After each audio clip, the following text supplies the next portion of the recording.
wang'ene kaka sirikande mago county governments nyalo konyo oganda mano mar kedo koda lokruok makamagi ahinya ahinya to mano mar ber rito alwora. Kinde ka kinde ajaneno kramna dho wedhe mopogore opogore beach nitiere kuonde ma samoro county governments mopogore opogore kuom ranyisi akaw county ma Mombasa gi riwruoge mag ji giwegi mopogore opogore dhi to wacho ni kawuono da yweyo wangi kako nyalo choko taka e kin mamoko kidhi dunga jok mosedhi county ma Kisumo be neno ka kolos sculpture mano mar rech jok mantiere gi chupni neno kaka iwit chupni iye kaja ten chupni moponga ken undu to tebe ndo seneno kama sculpture maka mano kodhi e county ma Kisumo.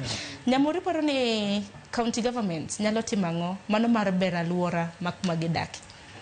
Mokongo county governments nigi authority mar tieko or rather ma reduce kata plastic matiyogo. One, giket policies must strict.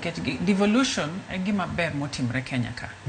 Koro kone gani wa rely on national government timo gik ma a very gik ma affect us directly e kor gweng.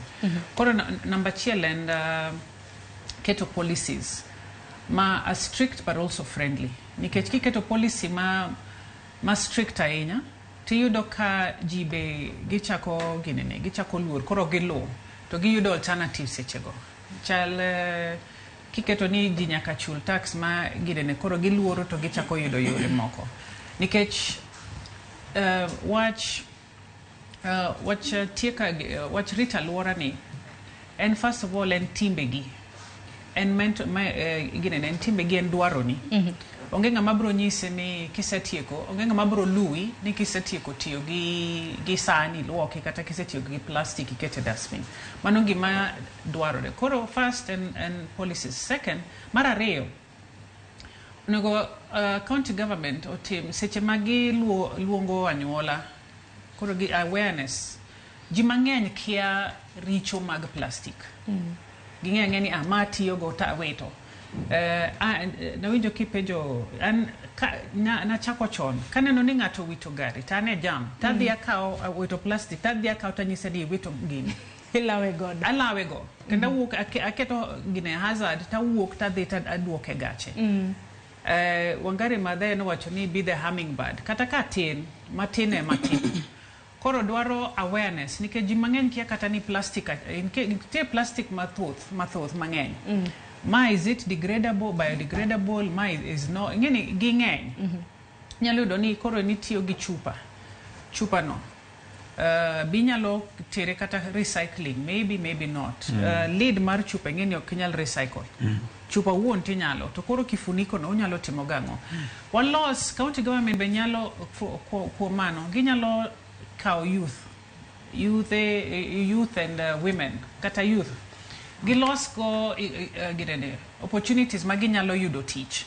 Koro aseneno kata ka youth sani tiyo gi plastic modiwoge to giloso go ndara, iloso go poles ndara. Yes, nitie bricks minyalo loso go maloso ndara. Aseneno kata na signages mag yo. Yes, signages mag yo, iloso bricks, iloso inte gik mang'eny maginyalo loso.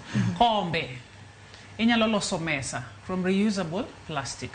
Koro youth this is an opportunity. Actually, there is a lot of money. Nitie pesa mang'eny e waste.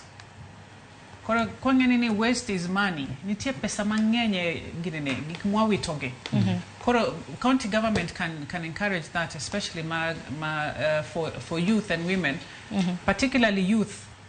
My work every day waonge teach, which means seche magitimo kamano then giriwore kata gi joka NGO, community based organizations, gitimo capacity building mano puonjruok nikech mai wane gimilongo ni green economy. A green economy dwaro new skills. Kori puonji kaka inyalo loko inyalo chako kata gini ni matin mikao kata plastic mar soda no ti ikete machine to lokore into matindo ilongo ni pellets. To pellets go inyalo loke kendo obet mesa kata inyalo loke kendo obet ginene obet kata gimoro ma ng'ato nyalo tiyo go kendo. Koro I think county government kata government wuon okawo chikno to nyalo bedo maber.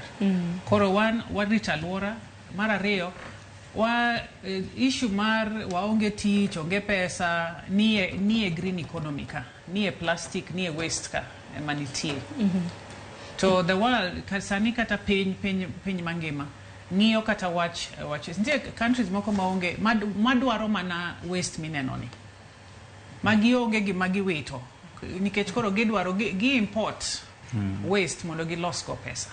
Koro wan gi very many opportunities motamo ma onego bed wabed joma ng'iyo kama wanyalo loso gimoro. Kik wabed joma beta ni koro asewito, asetieko ang'oge negi.